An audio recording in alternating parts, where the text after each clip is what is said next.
Hello दोस्तों, सभी को नमस्कार, Radhe Radhe, good morning, whatever you feel to connected with us. हम आपके सिलेबस के सारे मेजर टॉपिक कंप्लीटली डिस्कस कर चुके थे और उनके ऊपर एडवांस क्वेश्चन भी कर चुके थे। Now today we are going to discuss about various important question from previous year. So first question is,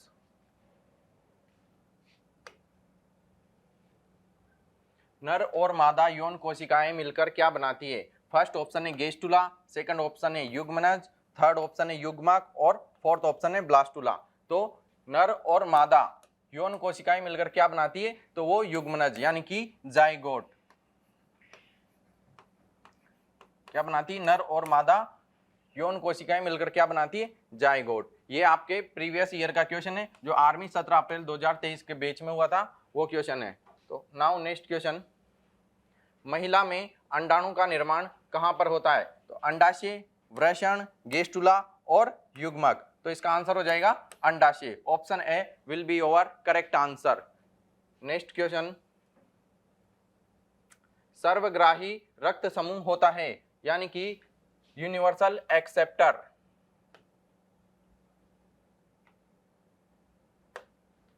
universal acceptor blood group कौन सा होता है? ए बी, ओ, बी और ए, यानी कि सर्वग्राही जो सभी से ग्रहण कर सकता है तो वो है ब्लड ग्रुप ए बी। तो ये ए से भी ग्रहण कर सकता है, बी से भी एक्सेप्ट कर सकता है और ओ से भी एक्सेप्ट कर सकता है, ए बी से तो ये एक्सेप्ट करता ही है। तो ये क्या है? यूनिवर्सल एक्सेप्टर यानी कि सर्वग्राही रक्त समूह। तो option A will be your correct answer. और ए बी में भी कौन सा, अगर RH फैक्टर को भी इंक्लूड करें तो ए बी पॉजिटिव। और इसी के संदर्भ में एक और क्वेश्चन बनता है कि सर्वदाता यानी कि यूनिवर्सल डोनर, सर्वदाता रक्त समूह कौन सा है? तो ये ओ नेगेटिव, ये है यूनिवर्सल डोनर।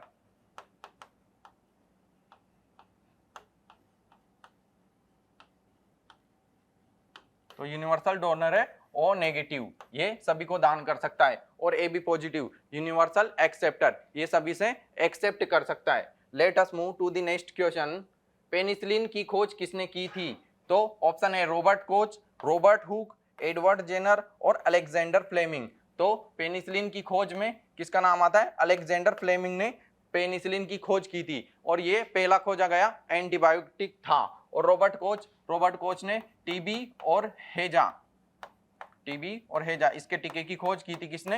रॉबर्ट कोच ने। फिर रॉबर्ट हुक, तो इसने 1665 में सेल को डिस्कवर्ड किया था।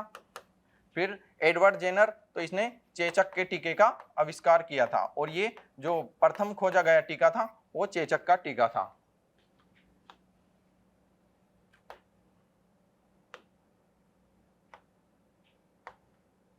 Now let us move to the next question, RCB की मृत्यु कहां पर होती है? यानी कि अब हम यहां पर आरबीसी का निर्माण और इसका मृत्यु कहां पर होती है। तो आरबीसी का निर्माण कहां पर होता है? तो ये बोन मेरो, आरबीसी का निर्माण होता है बोन मेरो और इसकी मृत्यु होती है स्प्लीन। यानी कि आरबीसी का कब्रिस्तान किसे कहते हैं? स्प्लीन को, यानी कि प्लीहा को स्प्लीन कहते हैं, इसे तिल्ली भी कहा जाता है। स्प्लीन, तिल्ली, तो ये स्प्लीन को आरबीसी का कब्रिस्तान कहते हैं। और अगर भ्रूणीय अवस्था में यानी कि फीटर स्टेट में पूछा जाए तो आरबीसी का निर्माण कहां पर होता है? प्लीहा में या यकृत में। और वयस्क अवस्था में यानी कि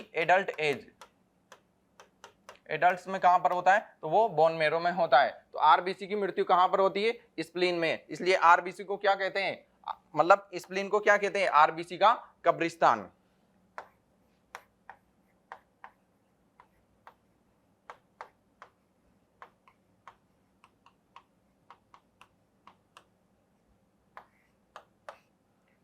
late us move to the next question, पौधों में महिला प्रजनन अंग कौन सा है?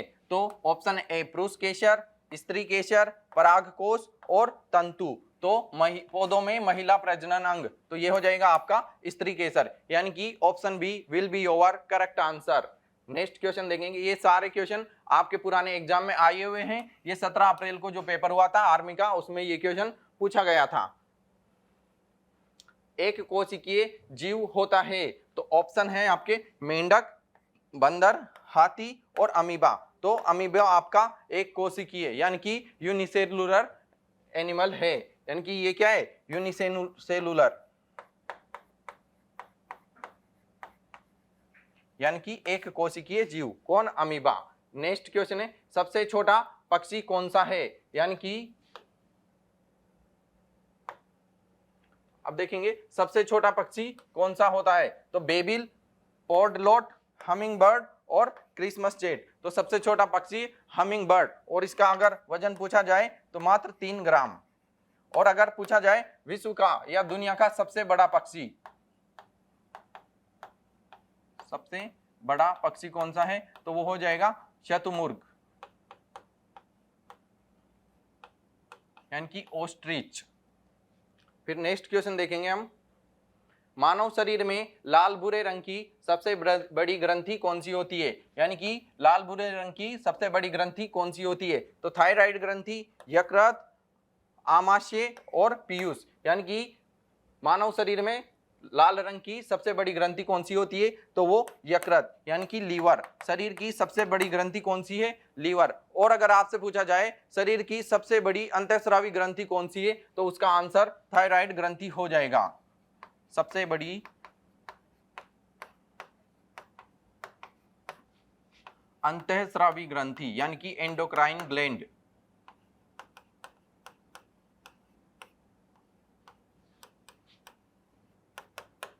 उसका आंसर ये हो जाएगा। और अगर पूछ लिया जाए सबसे छोटी एंडोक्राइन ग्लैंड कौन सी है,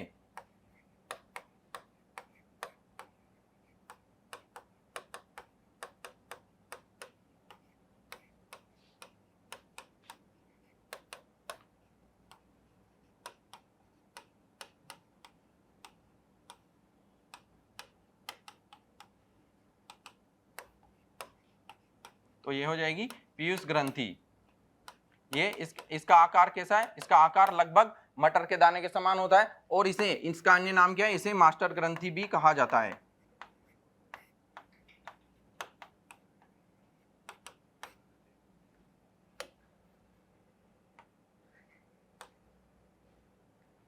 नाउ नेक्स्ट क्वेश्चन, मानव शरीर का तापमान कितना होता है, यानी कि temperature of human body is 37 degree centigrade, 37 degree centigrade. तो option A will be your correct answer. और अगर फारेनहाइट में पूछा जाए तो 98.6 डिग्री फारेनहाइट इसका आंसर हो जाएगा। इसको हम कन्वर्ट कर सकते हैं इस फॉर्मूले से, F-32/9 is equal to C/5।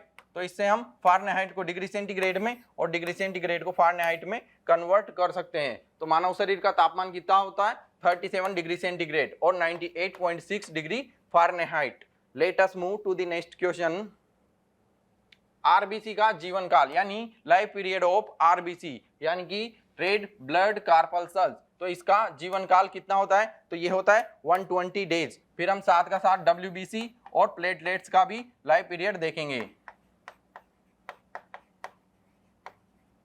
तो डब्ल्यूबीसी यानी कि व्हाइट ब्लड सेल्स या व्हाइट ब्लड कैपिलरीज या व्हाइट ब्लड कार्पल्सल्स, तो इसका जीवन काल कितना होता है, इसका जीवन काल होता है लगभग 3 से 5 दिन या 2 से 5 दिन।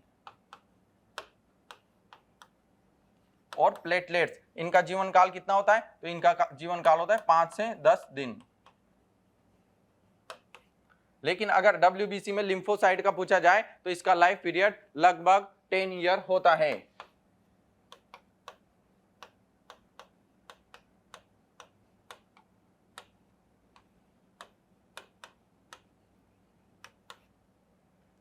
फिर हम नेक्स्ट क्वेश्चन देखेंगे, वनस्पति विज्ञान के जनक कौन थे, यानी कि फादर ऑफ बॉटनी।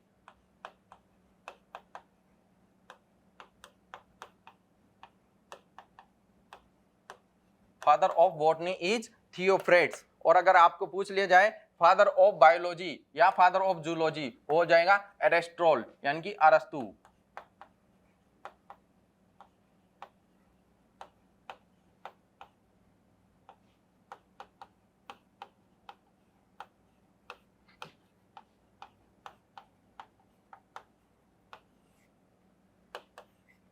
फिर हम नेक्स्ट क्वेश्चन देखेंगे, कंटीले पौधे कहाँ पर पाए जाते हैं? तो ऑप्शन है आपके राजस्थान, मेघालय, महाराष्ट्र और पर्वतीय वन। तो कंटीले पौधे कहाँ पाए जाएंगे? जहाँ वर्षा की मात्रा कम होगी। तो वर्षा की कम मात्रा कहाँ पर होती है? हमारे राजस्थान में अक्सर सूखा या अकाल पड़ता है, इसलिए यहाँ पर कंटीले पौधे या झाड़िये पौधे पाए जाते हैं। फिर हम नेक्स्ट क्वेश्चन देखेंगे, टेडपोल किससे संबंधित है? तो ऑप्शन में आपके हाथी, मेंढक, बंदर और कोई नहीं। तो ये मेंढक, option B will be your correct answer, क्योंकि मेंढक के लार्वा को क्या कहते हैं? टेडपोल।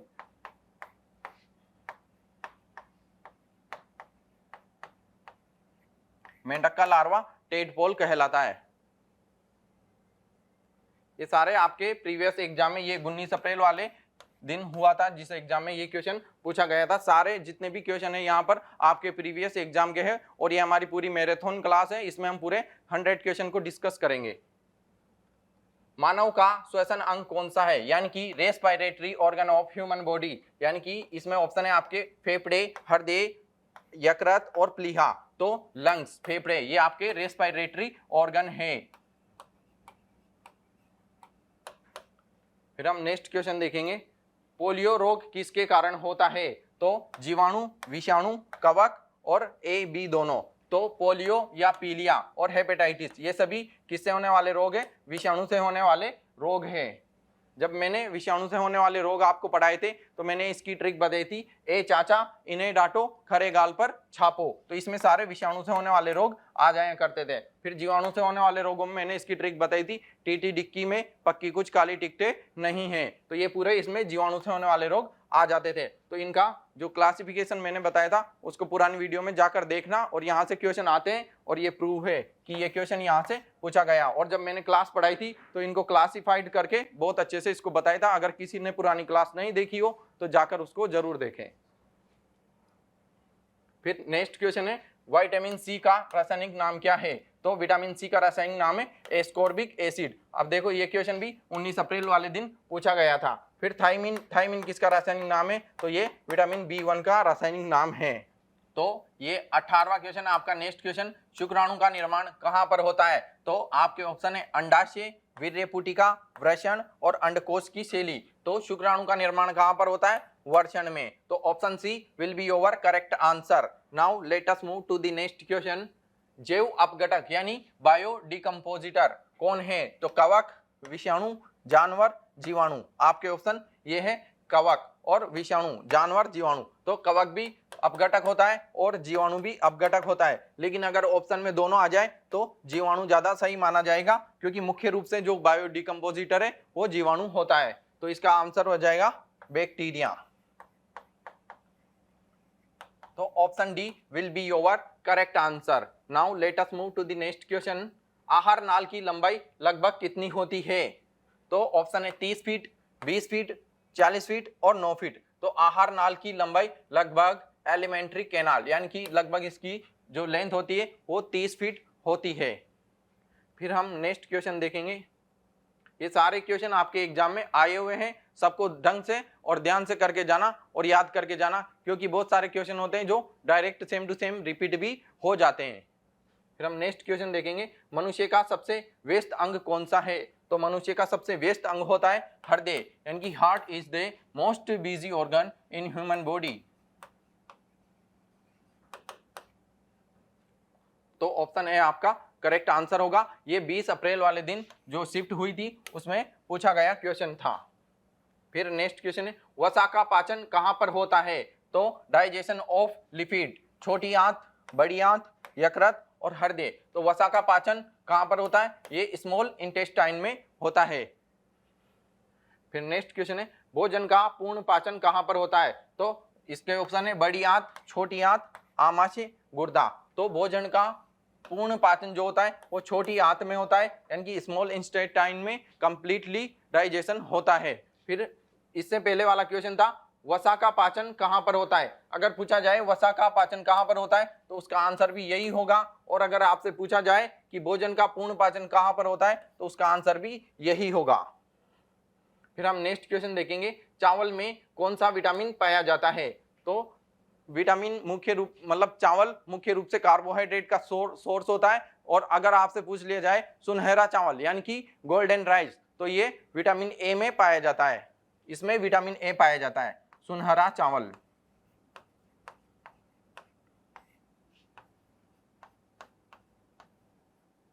यानी कि गोल्डन राइस,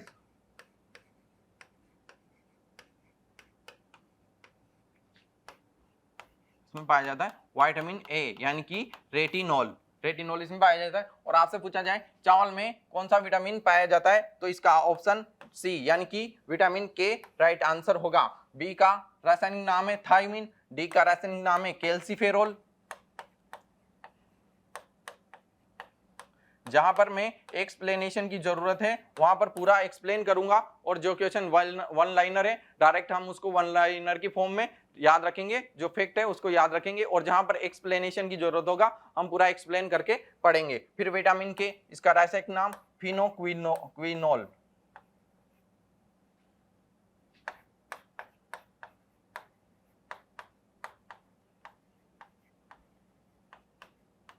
या इसको नेप्थोक्विनोन भी कहते हैं।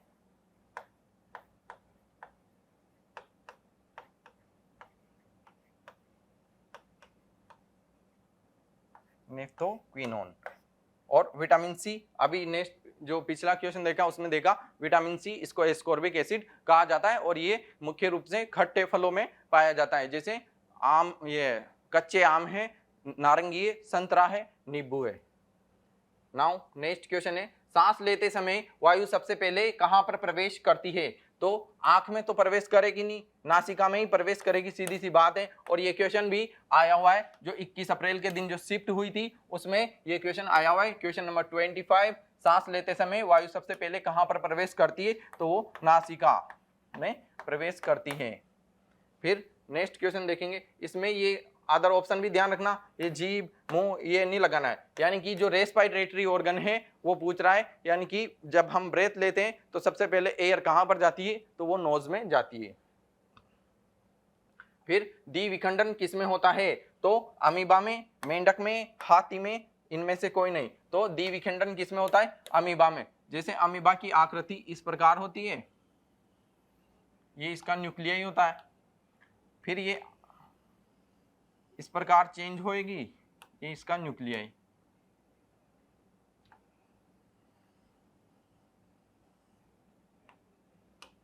फिर ये दो भागों में बंट जाती है, तो ये इस प्रकार अमीबा में द्विविखंडन हो जाता है। Now let us move to the next question, फूलों के अध्ययन को क्या कहा जाता है। मैंने आपको इस चैप्टर को बहुत अच्छे से पढ़ाया हुआ है, यानी कि वेरियस ब्रांचेज ऑफ साइंस के नाम से जो लेक्चर है उसको जाकर देखना, यहाँ से भी आपके क्वेश्चन पूछा जाता है, ये क्वेश्चन भी आपके एग्जाम में आया हुआ है। तो फूलों के अध्ययन को क्या कहा जाता है, पर्मिकल्चर, एंथोलॉजी, पेलिनोलॉजी और एग्रोस्टोलॉजी। तो option B will be your correct answer, यानी कि एंथोलॉजी फूलों के अध्ययन को कहा जाता है। फिर कीटों के वैज्ञानिक अध्ययन को क्या कहा जाता है, तो कीटों के वैज्ञानिक अध्ययन को कहा जाता है एंटोमोलॉजी। यानी कि मैंने इसका याद रखने का तरीका, जब मैंने क्लास पढ़ाई थी तो इसमें बताया था याद रखने का तरीका, आंट। आंट क्या होती है, आंट चींटी होती है, और चींटी क्या है, एक कीट है, तो इस हिसाब से एंटोमोलॉजी ये याद रह जाएगा। तो कीटों का अध्ययन क्या है, एंटोमोलॉजी। नाउ नेक्स्ट क्वेश्चन, रेशम कीट पालन को क्या कहते हैं। देखो इससे 3 क्वेश्चन पूछे गए हैं आपके पिछले एग्जाम में, इस बार भी संभवतः इसमें से क्वेश्चन पूछे जाएंगे। तो जो पिछली क्लास है जो मैंने बताई थी वेरियस ब्रांचेज ऑफ साइंस, यहाँ से 3 क्वेश्चन पूछे गए थे, इस साल भी पूछे जाएंगे, तो उस क्लास को देखना ना भूले। रेशम कीट पालन को क्या कहा जाता है, तो रेशम कीट पालन को सेरीकल्चर कहा जाता है। फिर एपीकल्चर क्या है, तो इसमें मधुमक्खियों का पालन और उनका अध्ययन किया जाता है, तो ये एपीकल्चर हो जाएगा। फिर हॉर्टिकल्चर, इसमें क्या किया जाता है, इसमें बागवानी। और फ्लोरिकल्चर, इसमें फल और फूल इनका अध्ययन किया जाता है। फिर अभी यही क्वेश्चन है, मधुमक्खी का अध्ययन किस में किया जाता है, तो मधुमक्खी का अध्ययन option C will be your correct answer, apiculture. इसको मैंने याद रखने का तरीका कैसे बताया था, एपीकल्चर, एपी क्या पी, शहद पी, इसलिए ये हो गया एपीकल्चर। तो शहद कौन देता है, मधुमक्खी देती है, इसलिए एपीकल्चर में मधुमक्खियों का अध्ययन किया जाता है। सेरीकल्चर में रेशम कीट का और पीसीकल्चर में मछलियों का अध्ययन किया जाता है, मछलियों का मछली पालन का अध्ययन किया जाता है।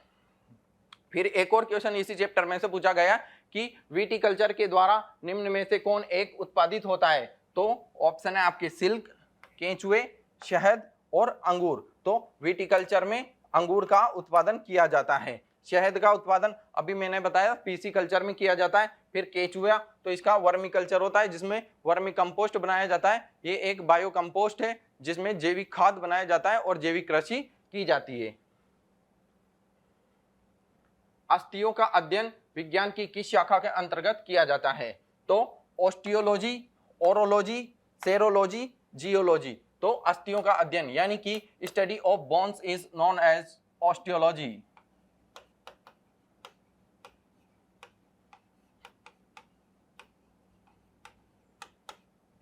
तो अस्थियों का अध्ययन ऑस्टियोलॉजी कहलाता है। फिर नेक्स्ट क्वेश्चन है पेडोलॉजी निम्न वैज्ञानिक अध्ययन से संबंधित है। तो पेडोलॉजी में क्या किया जाता है, मृदा यानी कि सॉइल का स्टडी की जाती है, यानी कि मृदा का अध्ययन विज्ञान की जिस शाखा के अंतर्गत किया जाता है उसे पेडोलॉजी कहा जाता है। फिर नेक्स्ट क्वेश्चन है सबसे बड़ा स्तनपायी कौन सा है, यानी कि सबसे बड़ा मेम्बल्स कौन सा है। तो सबसे बड़ा मेम्बल्स है व्हेल मछली, ब्लू व्हेल। ब्लू व्हेल यानी कि व्हेल मछली सबसे बड़ा स्तनपायी है, यानी कि सबसे बड़ा मेम्बल कौन है, तो वो ब्लू व्हेल है। Let us move to the next question. वयस्क मानव में कितनी अस्थियां होती है, तो वयस्क मानव में 206 अस्थियां होती है। वयस्क मानव में कितनी अस्थियां होती है, तो उनकी संख्या है 206। और अगर पूछा जाए भ्रूण में कितनी अस्थियां होती है, तो 300 अस्थियां होती है। और नवजात बच्चे में यानी कि न्यू बोर्न बेबी में कितनी अस्थियां होती है, तो वो 270 हैं।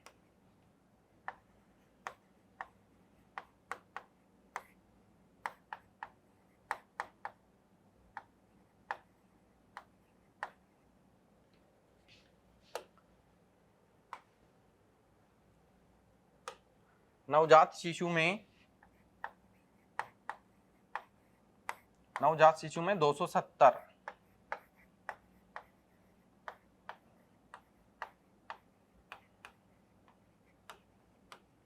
और जो अस्थि से जिस संरचना से जुड़ती है उसे ये जो लिगामेंट कहते हैं, लिगामेंट या स्नायु, जिससे अस्थि प्लस अस्थि जिससे जुड़ती है उसे लिगामेंट। यहां पर इस बात को भी विशेष रूप से नोट लगाकर लिखना।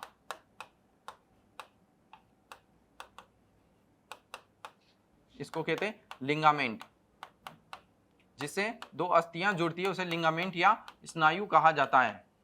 और जिसे अस्थि पेशी से जुड़ती है उसे टंडन या कंडरा कहा जाता है। अस्थि प्लस पेशी ये जिस संरचना से जुड़ती है उसे टंडन या कंडरा ये कहा जाता है। तो अब हम अगले क्वेश्चन की तरफ बढ़ेंगे। मनुष्य की खोपड़ी में कुल कितनी अस्थियां होती है, तो आपके ऑप्शन है 29, 30, 32 और 40। तो मनुष्य की खोपड़ी में कितनी अस्थियां होती है, तो वो होती है 29। और अगर आपसे पूछ लिया जाए चेहरे पर, मनुष्य के चेहरे पर कितनी अस्थियां होती है, तो चेहरे पर 14 अस्थियां होती है। और खोपड़ी में पूछा जाए तो वो होती है 29। और अगर आपसे पूछ लिया जाए कपाल पर कितनी अस्थियां होती है, तो वो है 8। फिर हम नेक्स्ट क्वेश्चन देखेंगे। मनुष्य के शरीर में पसलियों के कितने जोड़े होते हैं, तो पसलियों के मनुष्य के शरीर में 12 जोड़े होते हैं। Option A will be your correct answer. Now let us move to the next question. मानव शरीर में सबसे मजबूत मांसपेशी कहां पर पाई जाती है, तो सबसे मजबूत मांसपेशी है वो जबड़े में पाई जाती है। और जो यहाँ पर सबसे मजबूत अस्थि है वो भी यहीं पर पाई जाती है, और उसे क्या कहते हैं, मैंडिबल।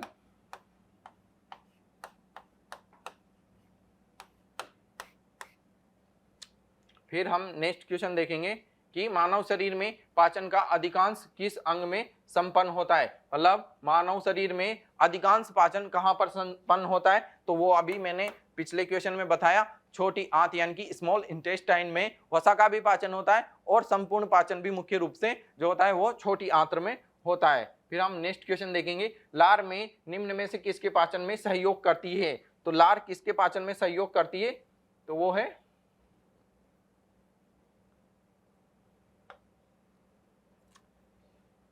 लार निम्न में से किसके पाचन में सहयोग करती है? तो वो है आपके स्टार्च। स्टार्च के पाचन में लार मुख्य रूप से जो है सहयोग करती है। स्टार्च का पाचन मनुष्य के शरीर में मुख गुहा से ही स्टार्ट हो जाता है। मुख गुहा में जो एंजाइम होते हैं टाइलिन या एमाइलेज, इनसे स्टार्च का पाचन होता है और सबसे पहले कार्बोहाइड्रेट का ही पाचन शुरू होता है। कहां से होता है? मुख गुहा से होता है, यानी कि बकल केविटी। एंजाइम एक है, तो एंजाइम एक क्या है? एंजाइम एक विटामिन है, बैक्टीरिया है, बायो उत्प्रेरक है या वायरस है? तो एंजाइम क्या है? एंजाइम एक बायो उत्प्रेरक यानी कि बायो कैटेलिस्ट है। फिर हम नेक्स्ट क्वेश्चन देखेंगे कि मानव शरीर की सबसे बड़ी ग्रंथि कौन सी होती है? तो मानव शरीर की सबसे बड़ी ग्रंथि कौन सी होती है? मानव शरीर की सबसे बड़ी ग्रंथि पूछा जाए तो वो हो जाएगी आपकी यकृत यानी कि लीवर। अभी हमने पिछले क्वेश्चन में इसके बारे में डिस्कस किया। अगर सबसे बड़ी ग्रंथि पूछा जाए तो वो है लीवर, और अगर सबसे बड़ी अंतःस्रावी ग्रंथि पूछा जाए तो वो हो जाएगी थायराइड ग्रंथि, और अगर सबसे छोटी पूछी जाए, सबसे छोटी अंतःस्रावी यानी कि smallest endocrine gland in human body is Piyush gland, जिसे हम मास्टर ग्रंथि भी कहते हैं। फिर हम अगला क्वेश्चन देखेंगे, फंक ने निम्न में से किसका आविष्कार किया था? तो फंक ने किसका आविष्कार किया था? फंक ने आविष्कार किया था वाइटामिन्स का। तो वाइटामिन्स का आविष्कार और नामकरण फंक ने किया। तो इसका आविष्कार किया फंक ने, और इसके आविष्कार में एक और व्यक्ति का नाम आता है जिसका नाम है हॉपकिंस।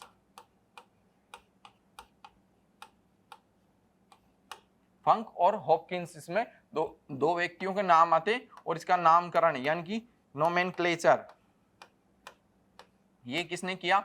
ये भी फंक ने किया, और फंक का पूरा नाम क्या था? कादिमिर फंक। फिर हम देखेंगे हार्मोन, तो हार्मोन का आविष्कार स्टर्लिंग ने किया। इसको किसने खोजा? स्टर्लिंग ने। और फिर हम देखेंगे प्रोटीन, तो प्रोटीन की खोज किसने की? तो प्रोटीन की खोज की मुल्डर ने। प्रोटीन की खोज की मुल्डर ने, और इसका नामकरण किसने किया? तो इसका नामकरण किया बर्जीलियस ने।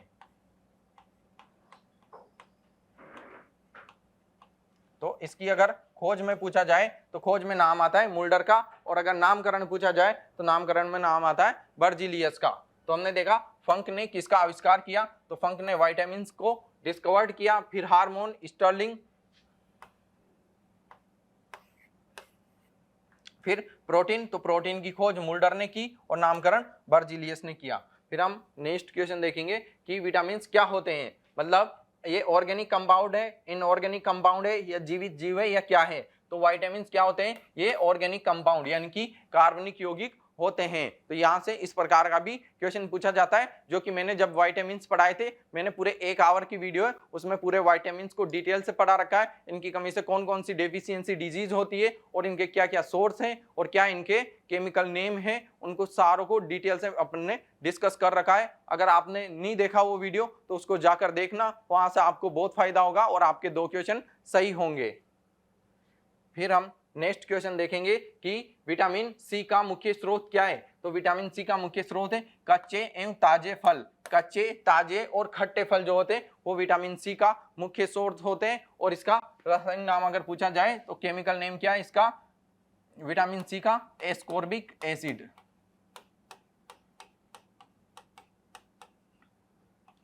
एस्कॉर्बिक एसिड इसका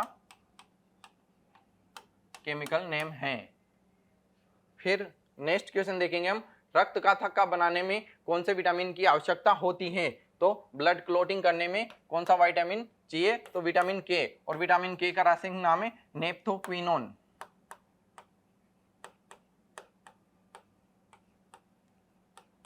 और इसको फिलोक्विनोन भी कहा जाता है। फिर विटामिन सी, इसका एस्कॉर्बिक एसिड।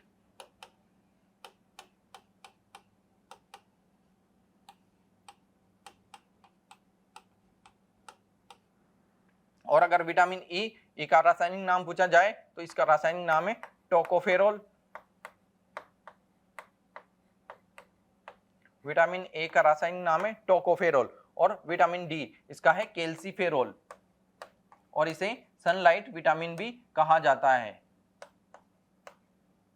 क्योंकि ये धूप से प्राप्त होता है। जब सर्दियों में जो हल्की धूप निकलती है उससे जो त्वचा के नीचे जो होता है कोलेस्ट्रॉल, उससे इसका निर्माण होता है विटामिन डी का। फिर ई का रासायनिक नाम है टोकोफेरोल, और ई की कमी से इनफर्टिलिटी हो जाता है, यानी कि जनन क्षमता में कमी आती है और बांझपन भी इससे हो सकता है। और विटामिन के की अगर कमी हो जाए तो इससे रक्त का थक्का नहीं बनता है, और विटामिन सी की कमी हो जाए तो इससे स्कर्वी या नाविक रोग हो जाता है, जिसे सेलर डिजीज भी कहा जाता है।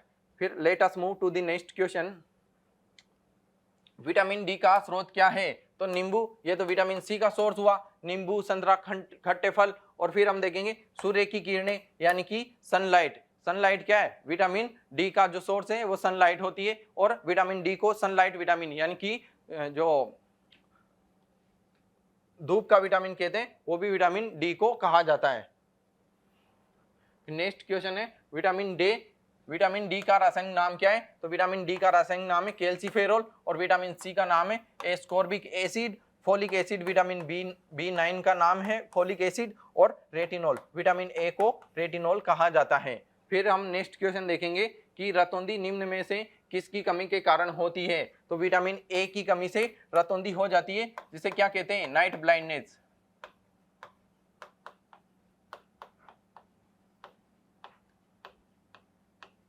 नाइट ब्लाइंडनेस, रतौंधी। इसमें क्या होता है? इसमें अंधेरे में व्यक्ति को दिखाई नहीं देता है, तो इसे रतौंधी या नाइट ब्लाइंडनेस कहते हैं, और ये विटामिन ए की कमी से होता है। और इसका रासायनिक नाम क्या बताया था मैंने? रेटिनॉल। फिर विटामिन बी1 की कमी से कौन सा रोग हो जाता है? Beri beri. इसमें क्या होता है? इसमें शरीर की मांसपेशियां कमजोर हो जाती है, शरीर की मांसपेशियों की कार्य क्षमता में कमी आती है, और हृदय धड़कन बढ़ जाती है, हृदय से संबंधित रोग हो जाते हैं, और तंत्रिका तंत्र भी इसमें काफी मात्रा में इफेक्टेड होता है, यानी कि ये नर्वस सिस्टम को भी इफेक्टेड करती है। फिर विटामिन सी, तो इसकी कमी से सेलर डिजीज,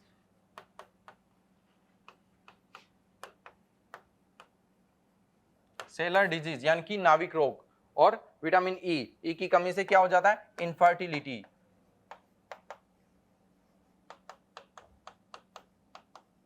यानी कि जनन क्षमता में कमी आती है, जिसे इनफर्टिलिटी कहती है, और ये विटामिन ई यानी कि टोकोफेरोल की कमी से होने वाला रोग है। फिर हम नेक्स्ट क्वेश्चन देखेंगे कि निम्न विटामिनों में से किसमें कोबाल्ट पाया जाता है? ये क्वेश्चन वेरी इंपॉर्टेंट है, आपके पूछा हुआ क्वेश्चन है। कोबाल्ट किस विटामिन में होता है? तो हम ऑप्शन देखेंगे, विटामिन के, विटामिन, इसमें विटामिन बी12 कर लीजिए। विटामिन बी12 में कोबाल्ट धातु पाई जाती है, और विटामिन बी12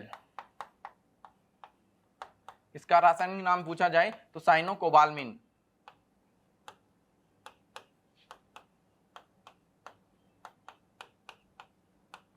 साइनोकोबाल्मिन, साइनोकोबाल्मिन इसका क्या है? केमिकल नेम है, और इसमें कौन सी धातु पाई जाती है? कोबाल्ट धातु पाई जाती है। फिर याद रखना इंसुलिन, इंसुलिन आपके ये धातुओं से संबंधित क्वेश्चन पूछे जाते हैं, तो मैं यहाँ पर इनको एक जगह सभी को बता देता हूँ, इनमें से क्वेश्चन जरूर पूछा जाता है। पिछली बार इंसुलिन से, इंसुलिन में कौन सी धातु पाई जाती है, इस प्रकार का क्वेश्चन पूछा गया था, तो इसमें कौन सी धातु पाई जाती है? वो है जिंक, और इसका एटॉमिक नंबर है 30। फिर हम देखेंगे हीमोग्लोबिन।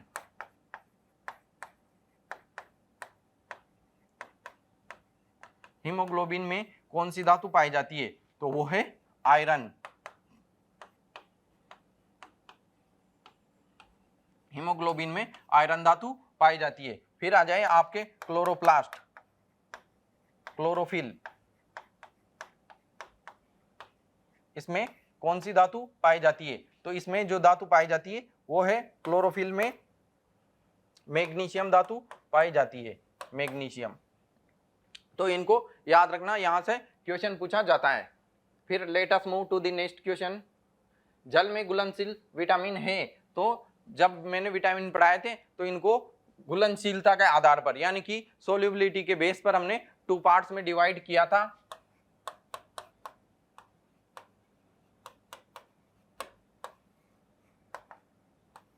एक था वाटर सोल्यूबल एंड एक था लिपिड सोल्यूबल यानी कि जल में विलेय, जल में विलेय विटामिन, और एक था वसा में विलेय विटामिन।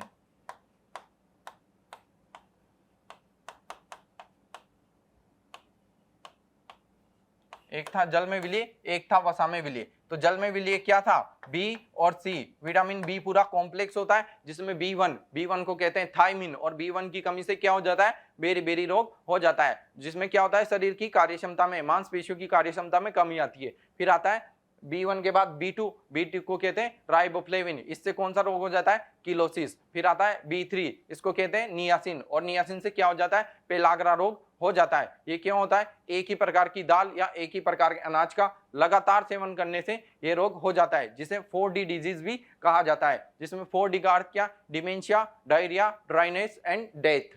फिर हम देखेंगे विटामिन B5। तो विटामिन B5 में क्या होता है, मैं यहाँ पर इनको सबको लिख नहीं सकता, इसलिए ओरली बता रहा हूँ, और अगर किसी को डिटेल में देखना हो तो विटामिन्स वाला वीडियो देख लेना।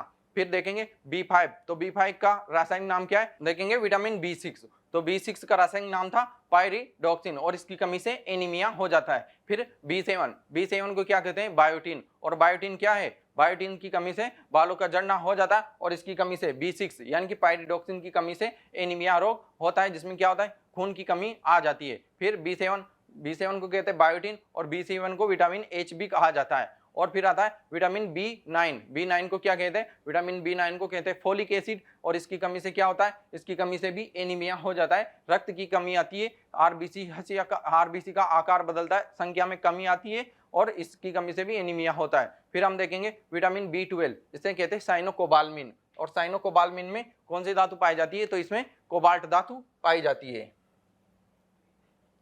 फिर हम नेक्स्ट क्वेश्चन देखेंगे, सर्वाधिक मात्रा में प्रोटीन किसमें पाई जाती है। आपके ऑप्शन है चना, मटर, सोयाबीन और गेहूं। तो आपके सोयाबीन में सर्वाधिक मात्रा में प्रोटीन पाया जाता है। इसके बाद अंडा, मछली, इनमें प्रोटीन की मात्रा अधिक होती है। दालों में प्रोलेमिन्स प्रोटीन पाई जाती है। गेहूं में ग्लूटीन। तो ये भी मैंने जब प्रोटीन पढ़ाए थे तो वहां पर इनको डिटेल से बता रखा है, अगर आपने नहीं देखा तो जाकर देख सकते हो, इसका लिंक मैं डिस्क्रिप्शन में डलवा दूंगा। फिर पालक के पत्तों में निम्न में से किसकी मात्रा सबसे अधिक होती है। तो पालक के पत्तों में आयरन सबसे अधिक पाया जाता है, आयरन। फिर हम नेक्स्ट क्वेश्चन देखेंगे कि दूध का दही में, वही में नहीं, दही में परिवर्तन किसके द्वारा होता है। तो बैक्टीरिया द्वारा, विटामिन द्वारा, एंजाइम द्वारा, और उपरोक्त में से कोई नहीं। तो बैक्टीरिया के द्वारा दूध का दही में कन्वर्सेशन होता है। और कौन सा बैक्टीरिया, लैक्टोबैसिलस।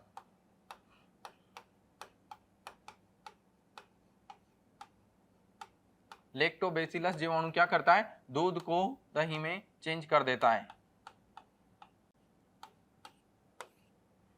तो ये हो जाएगा, दूध का दही में परिवर्तन किसके द्वारा होता है, तो वो लैक्टोबैसिलस जीवाणु से होता है। फिर इसी प्रकार का क्वेश्चन, दूध का बैक्टीरिया के कारण खराब होता है, तो उस बैक्टीरिया का नाम है लैक्टोबैसिलस। ये दोनों क्वेश्चन एक ही टाइप के हैं, इनको ध्यान रखना। इसमें था दूध का दही में परिवर्तन किससे होता है, बैक्टीरिया से होता है, और इसमें बैक्टीरिया का नाम पूछा गया था कि कौन से बैक्टीरिया से होता है, तो वो जाएगा लैक्टोबैसिलस। नेक्स्ट क्वेश्चन है, मानव हृदय में कितने कक्ष होते हैं, यानी कि चेंबर इन हार्ट। तो 4 चेंबर होते हैं, जिसमें 2 आर्टरी,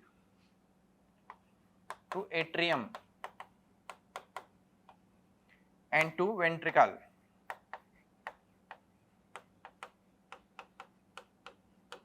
दो आलिंद और 2 नीले पाए जाते हैं। फिर नेक्स्ट क्वेश्चन देखेंगे हम, एक स्वस्थ व्यक्ति का हृदय 1 मिनट में औसतन कितनी बार धड़कता है, तो हो जाएगा 72। Option C will be your correct answer, यानी कि स्वस्थ व्यक्ति का हृदय 1 मिनट में कितनी बार धड़कता है, तो वो 72।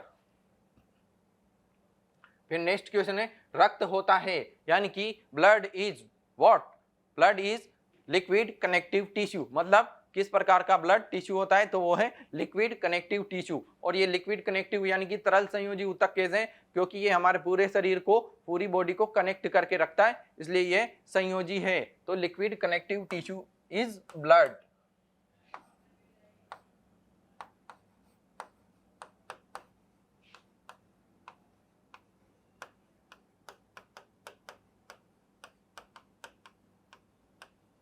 ये एक तरल संयोजी उत्तक है और ये भी क्वेश्चन आया हुआ है। Let us move to the next question. निम्न रक्त वर्ग सर्वदाता है, यानी कि यूनिवर्सल डोनर कौन सा है? तो ओ ब्लड ग्रुप क्या है? ये यूनिवर्सल डोनर है जो एक्सेप्ट किससे करता है? ओनली ओ ब्लड ग्रुप वाले से करता है। लेकिन दे किस किस को ये सकता है? तो ये सभी को ब्लड डोनेट कर सकता है, यानी कि ए बी और ओ, यानी कि सभी को ये डोनेट कर सकता है, लेकिन एक्सेप्ट सिर्फ ओ से ही कर सकता है। Now next question. वर्ग ए बी रक्त वाला व्यक्ति किसी ऐसे व्यक्ति का रक्त ले सकता है जिसका वर्ग, यानी कि ए बी वाला व्यक्ति किससे रक्त ले सकता है?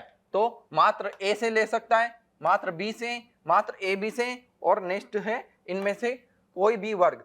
तो बी वाला मतलब जो ए बी है, ए बी ब्लड ग्रुप वाला व्यक्ति इनमें से कोई भी वर्ग हो, यानी कि ए से भी ले सकता है, बी से भी ले सकता है, ए बी से भी ले सकता है, ओ से भी ले सकता है, लेकिन दे सिर्फ ए बी वाले को ही सकता है। तो ये क्या है? Universal acceptor. ये किस किस से ले सकता है? तो ये सभी से ले सकता है, ए बी और ओ, ये सभी से ले सकता है, लेकिन दे सिर्फ ए वाले को सकता है, इसलिए इसे यूनिवर्सल एक्सेप्टर।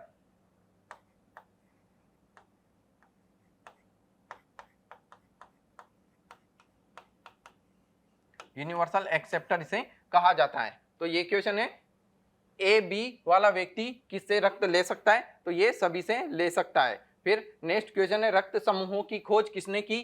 तो Alexander Fleming, William Harvey, Robert Koch, Landsteiner. तो option D will be your correct answer. रक्त समूह यानी कि ब्लड ग्रुप की खोज किसने की? तो वो ब्लड ग्रुप की खोज की कोलैंड स्टीनर ने। और अगर आपसे पूछा जाए अलेक्जेंडर, तो इन्होंने किसकी खोज की थी? पेनिसिलिन। पेनिसिलिन की खोज में कौन आता है? इसमें नाम आता है अलेक्जेंडर फ्लेमिंग का, और ये प्रथम खोजा गया एंटीबायोटिक था। फिर विलियम हार्वे, तो विलियम हार्वे ने क्या किया था? रक्त परिसंचरण की खोज की थी।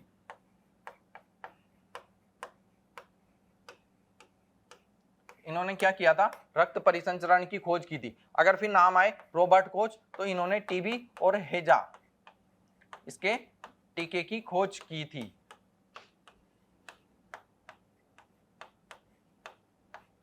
तो यहां पर हमने सभी ऑप्शन को डिस्कस किया।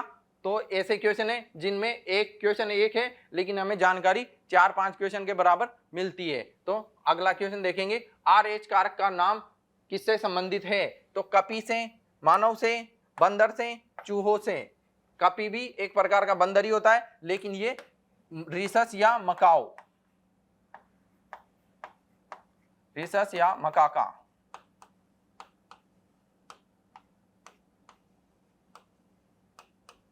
ये इस प्रजाति के बंदर से संबंधित है। क्या? RH कारक का नाम, RH फैक्टर।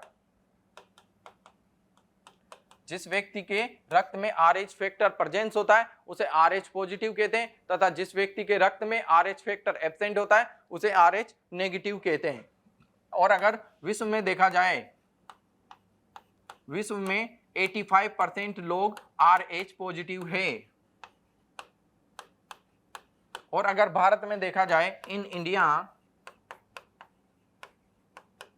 तो यहां पर लगभग 96% लोग RH पॉजिटिव है।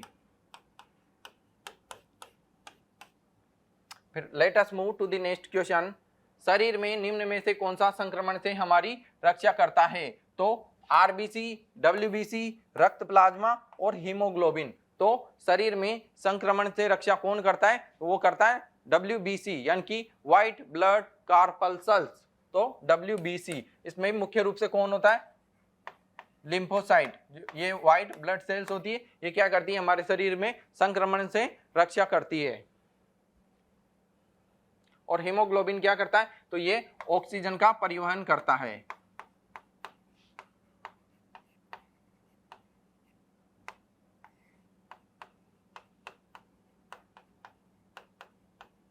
और अगर आपसे पूछा जाए एक हीमोग्लोबिन अणु से कितने ऑक्सीजन, तो 4 ऑक्सीजन एटम अटैच रहते हैं, मॉलिक्यूल अटैच रहते हैं।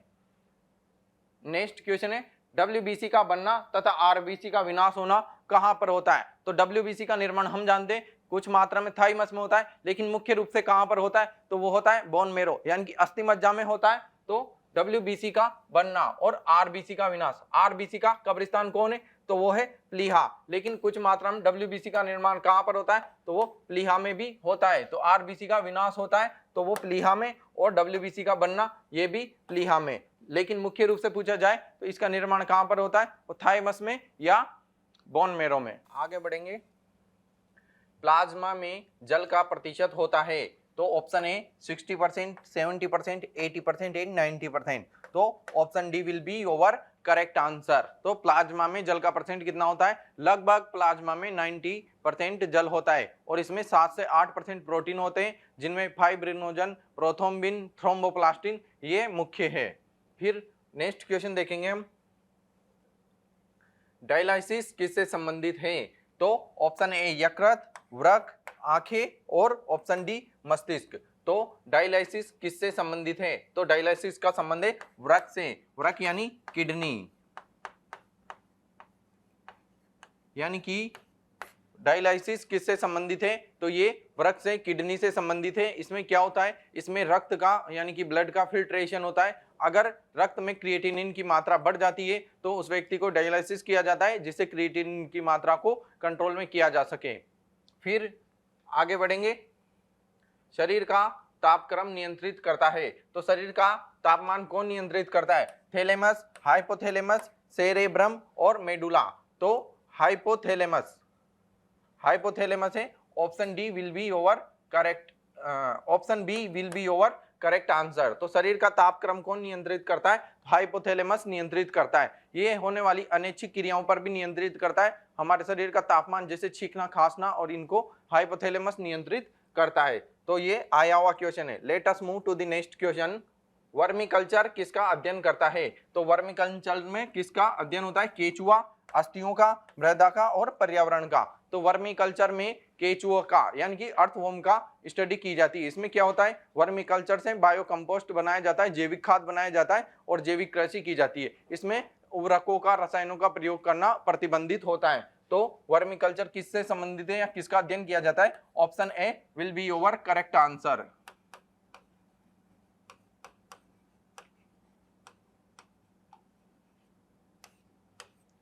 Late us move to the next question, निम्न में से किसकी कमी से मनुष्य में मधुमेह होता है? यानी कि डायबिटीज किससे होता है? तो ग्लाइसिन, हीमोग्लोबिन, हिस्टेनिन और इंसुलिन। तो इंसुलिन की कमी से डायबिटीज हो जाता है, यानी कि मधुमेह। और मधुमेह दो प्रकार का होता है, एक तो डायबिटीज मेलिटिस और डायबिटीज इंसिपिडस। तो ध्यान रखना। आगे बढ़ेंगे, आयोडीन की कमी से होता है। तो आयोडीन की कमी से कौन सा रोग होता है? रतौंधी, कर्क रोग, घेंगा, ये भेंगा नहीं घेंगा है,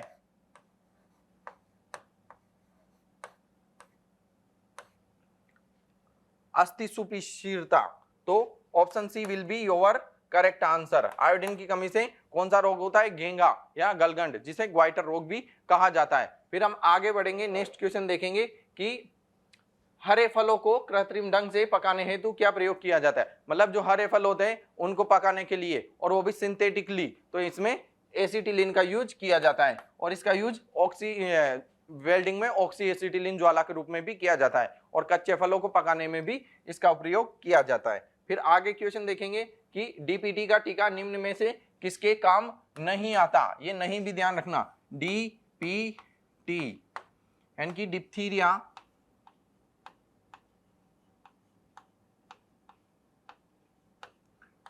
डिप्थीरिया, पर्टुसिस,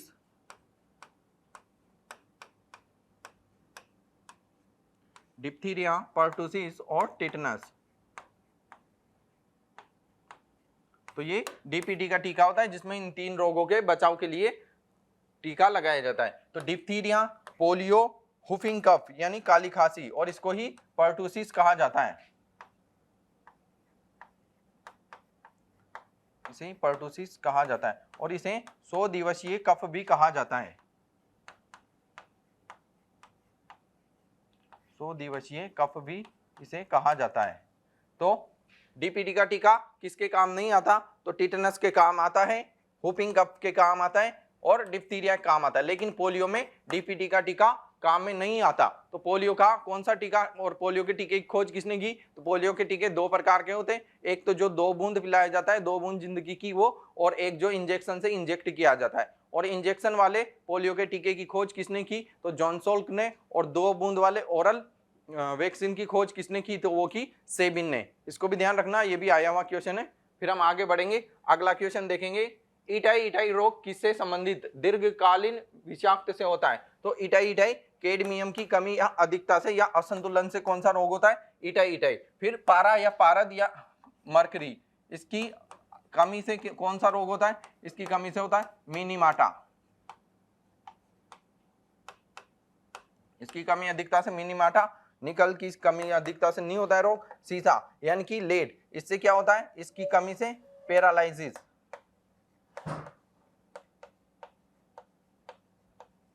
इसकी कमी अधिकता से क्या होता है, पैरालाइसिस। फिर हम देखेंगे बेंजीन, तो बेंजीन की अधिकता से क्या होता है, बेंजीन की अधिकता से होता है कैंसर।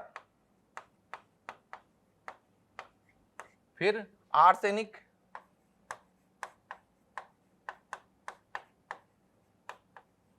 आर्सेनिक की कमी से होता है ब्लैक फुट।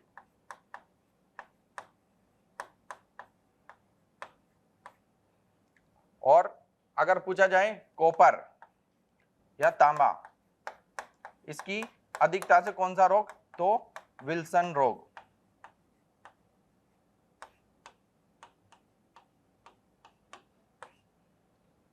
तो ये ध्यान रखना, कौन सी धातु की कमी अधिकता से कौन सा रोग होता है। फिर let us move to the next question, शरीर के अंदर लोह की कमी से, अब आयरन की कमी से कौन सा होता है, एनीमिया यानी कि रक्तहीनता या रक्तक्षीणता। तो option B will be over correct answer. फिर आगे देखेंगे कि निम्न में से अच्छा प्रोटीन का सोर्स क्या है, तो सबसे ज्यादा प्रोटीन किसमें पाया जाता है, सर्वाधिक प्रोटीन पाया जाता है मूंगफली में, सर्वाधिक प्रोटीन सोयाबीन में, उसके बाद मूंगफली, चने, दाल और फिर मछली, अंडा। सर्वाधिक प्रोटीन का सोर्स है सोयाबीन।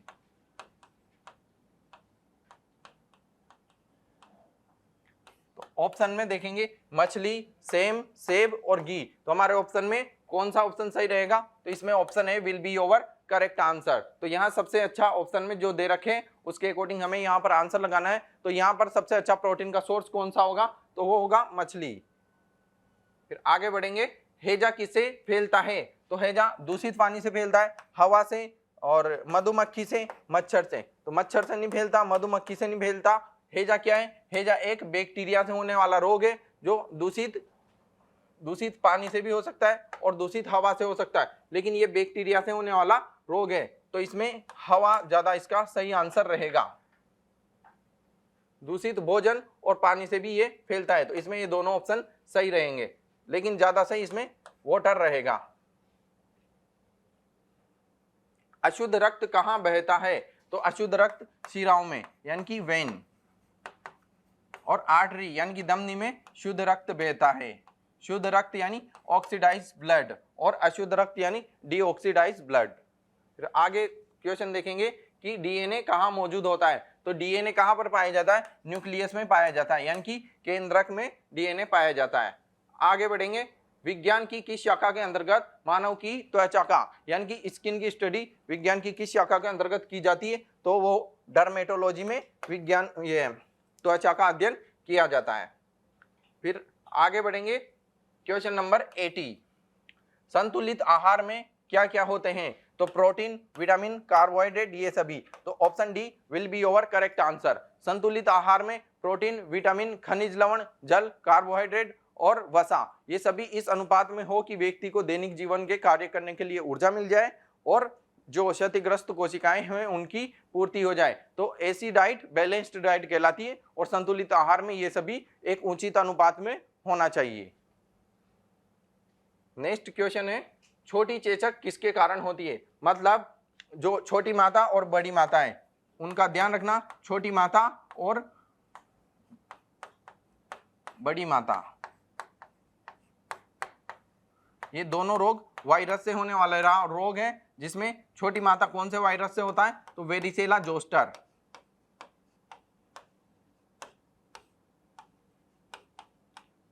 वेरिसेला जोस्टर, और ये वेरियोला वायरस, ये वेरियोला वायरस। तो ये दोनों रोग वायरस से होने वाले रोग है। तो छोटी चेचक किससे होता है, ये होता है विषाणु से।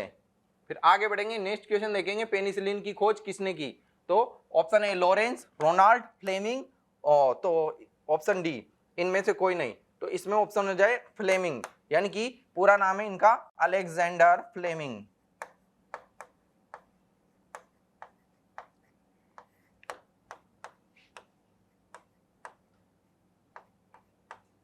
Alexander Fleming. तो इन्होंने पेनिसिलिन की खोज की, और पेनिसिलिन क्या है, यह एक एंटीबायोटिक है, और प्रथम खोजा गया प्रतिजैवी की क्या है, पेनिसिलिन है। फिर देखेंगे रोनाल्ड, तो रोनाल्ड ने क्या की, इसने मलेरिया के, इसका पूरा नाम है रोनाल्ड रॉस, और इसने क्या किया, मलेरिया के परजीवी की खोज की।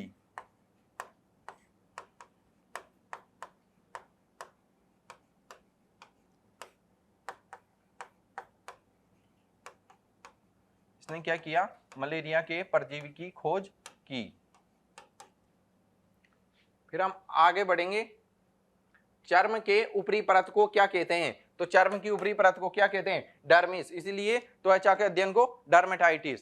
Late us move to the next question. निम्न में से कौन सा रोग दूषित भोजन से होता है, तो फूड पॉइजनिंग। ये फूड पॉइजनिंग किससे होता है, ये दूषित भोजन से होता है। फिर आगे बढ़ेंगे, नेक्स्ट क्वेश्चन देखेंगे, निम्न में से कौन सा संक्रामक रोग हवा से होता है, यानी कि हवा से, एयर से होने वाले रोग कौन से हैं, तो प्लेग, टाइफाइड, खसरा और हैजा। तो अभी हमने देखा था दूषित भोजन और पानी से होने वाले रोग, जिसमें हैजा देखा था। लेकिन अगर ओनली इसमें आ जाए एयर, दूषित एयर से कौन सा होता है, तो जीवाणु और विषाणु, इनसे होने वाले रोग दूषित हवा, भोजन, पानी, इनके द्वारा होते हैं। तो इसमें सबसे बेस्ट ऑप्शन कौन सा रहेगा, प्लेग, टाइफाइड, खसरा, हैजा। ये दूषित पानी से होता है हैजा और खसरा। तो इसमें आ जाएगा option C will be your correct answer for this question. आगे बढ़ेंगे, निम्न में से कौन सा अंतःस्रावी ग्रंथि नहीं है, तो पिट्यूटरी, थायराइड, एड्रिनलिन और पेनक्रियास। तो आपका option D will be your correct answer, क्योंकि पेनक्रियास एंडोक्राइन एंड एक्टोक्राइन, ये दोनों मिक्स ग्लैंड है। तो ये ओनली एंडोक्राइन ग्लैंड नहीं है, एक्सोक्राइन प्लस एंडोक्राइन दोनों है। तो सफेद रक्त कणिका का मुख्य कार्य क्या है, यानी कि main function of white blood corpuscles. इसमें आपका ऑप्शन है संक्रमण का मुकाबला करना, ऑक्सीजन ले जाना, ताकत देना। तो इनमें से कौन सा आपका करेक्ट आंसर है, यानी कि ये आपकी संक्रमण से सुरक्षा करती है, रोगों से लड़ने के लिए जो क्षमता है वो प्रदान करती है। तो WBC का कार्य संक्रमण का मुकाबला करना। फिर देखेंगे क्वेश्चन नंबर 88, निमोनिया किस अंग को प्रभावित करता है, तो फेफड़े, जिगर, हृदय और गुर्दे। तो इसमें लंग्स इफेक्टेड होते हैं, किस रोग में, निमोनिया में। फिर अगला क्वेश्चन है, हीमोग्लोबिन पाया जाता है तो किसमें, गैस्ट्रिक जूस में तो पाया जाएगा नहीं, तो रक्त में ही पाया जाता है हीमोग्लोबिन। और हीमोग्लोबिन का कार्य क्या है, तो ये ऑक्सीजन का परिवहन करता है, और एक हीमोग्लोबिन से 4 O2 जो मॉलिक्यूल है वो अटैच रहते हैं। और लार में तो लाइसोजाइम एंजाइम और टाइलिन एंजाइम पाए जाते हैं, लाइसोजाइम नहीं, टाइलिन और एमाइलेज एंजाइम पाए जाते हैं। फिर देखेंगे क्वेश्चन नंबर 90, अमीबा किस विधि से जनन करता है, तो कल मैंने बताया था अमीबा बाइनरी फिजन यानी कि द्विविखंडन से जनन करता है।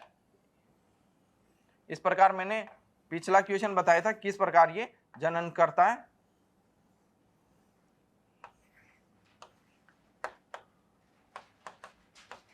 तो ये 2 भागों में इस प्रकार बढ़ जाता है, ये इसका न्यूक्लियाई है।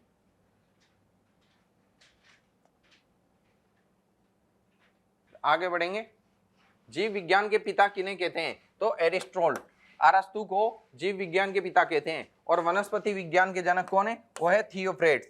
और जो आनुवांशिकता के जनक जिन्हें माना जाता है वो मेंडल है। और लीनियस को वर्गीकरण, कोरोलस लीनियस को वर्गीकरण के, आधुनिक वर्गीकरण के जनक इन्हें माना जाता है। फिर हम देखेंगे next question, question number 92। DNA संरचना की खोज किसने की? तो डीएनए की खोज तो किसने की थी? फ्रेडरिक मोइस्चर ने। और डीएनए के डबल हेलिक्स मॉडल की खोज किसने की? तो वो की थी वॉटसन एंड क्रिक ने। तो इसमें ऑप्शन है Wichmann, Watson and Crick, Hargobind Khorana और सटन। तो option B will be your correct answer. Let us move to the next question. कोशिका शब्द दिया, तो कोशिका शब्द दिया रॉबर्ट हुक ने, और कब? 1665 में। और कोशिका की खोज सर्वप्रथम इन्होंने की। फिर आगे देखेंगे, मनुष्य में गुणसूत्र होते हैं, तो मनुष्य में 46 गुणसूत्र होते हैं। फिर हम देखेंगे कुछ जो आपके एनसीईआरटी में दे रखे हैं कि व्यक्तियों किस में कितने गुणसूत्र है, इसमें से मैचिंग का भी क्वेश्चन आ सकता है। तो हम देखेंगे गेहूं,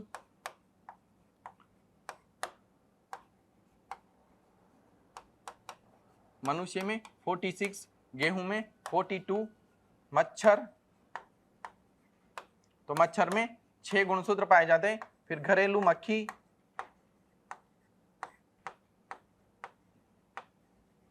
तो घरेलू मक्खी में 14 गुणसूत्र पाए जाते हैं।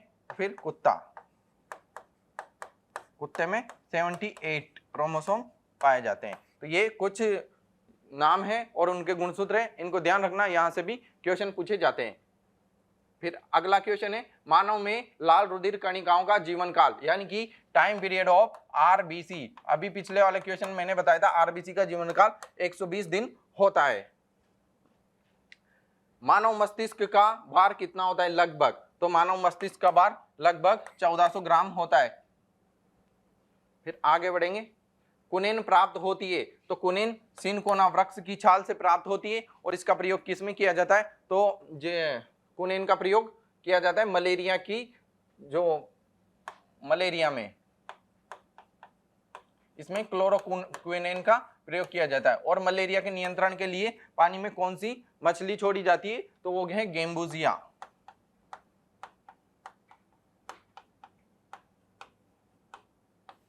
मिनोस और ट्राउट, ये तीनों मछलियां हैं जो मलेरिया के नियंत्रण के लिए पानी में छोड़ी जाती है। ये क्या करती है? ये मलेरिया का जो परजीवी है, क्या नाम है? प्लाज्मोडियम प्रोटोजोआ, तो उसका सेवन करती है, तो उसको ये खा जाती है। तो इससे मलेरिया के नियंत्रण में काफी मात्रा में सहायता मिलती है। फिर अगर आपसे पूछा जाए कि नारू रोग और इसके नियंत्रण के लिए कौन सी मछली डाली जाती है? तो वो बारबेल, ये मछली है जो नारू रोग के जो प्रोटोजोआ है उसको खा जाती है, इसलिए नारू रोग के नियंत्रण में इससे हेल्प मिलती है। फिर let us move to the next question. Chlorophyll कहाँ होता है? तो क्लोरोफिल होता है पत्तियों में, पत्तियों में क्लोरोफिल होता है। और अगर आपसे पूछा जाए क्लोरोफिल में कौन सी धातु पाई जाती है? तो क्लोरोफिल में मैग्नीशियम धातु पाई जाती है। फिर जाइलम, फ्लोएम, ये उत्तक होते हैं जो पौधों में पाए जाते हैं। जाइलम क्या करता है? जाइलम जड़ों से जो पानी है उसको पत्तियों तक पहुंचाता है। और फ्लोएम क्या करता है? जो पत्तियों में भोजन बनता है उनको जड़ों तक पहुंचाता है। क्वेश्चन नंबर 99, गुर्दे की कार्यवाही इकाई क्या है? तो ऑप्शन है नेफ्रॉन, न्यूरॉन, नेफ्राइटिस और लिम्फ। तो option A will be your correct answer. Nephron क्या है? ये गुर्दे की कार्यवाही या क्रियात्मक इकाई है। न्यूरॉन क्या है? न्यूरॉन तंत्रिका तंत्र की क्रियात्मक इकाई होती है। फिर next question, question number 100 and it is your last question. Trachoma रोग संबंधित है, तो ये आंख से, नाक से, कान से, गले से, तो ये आंख से संबंधित होता है ट्रेकोमा रोग। और ये क्वेश्चन पिछली बार आपके आया हुआ है। और आंख से संबंधित आंख के अध्ययन को ऑप्थेल्मोलॉजी कहा जाता है। तो दोस्तों हमने इस क्लास में पूरे 100 क्वेश्चन कंप्लीट किए। ये आपके बायोलॉजी की मैराथन क्लास थी, इसको जरूर देखना और डबल देखना, पूरे क्वेश्चन को याद करना, यहाँ से आपको एग्जाम में बहुत बेनिफिट मिलेगा। तो सभी को wish you all the best, bye bye.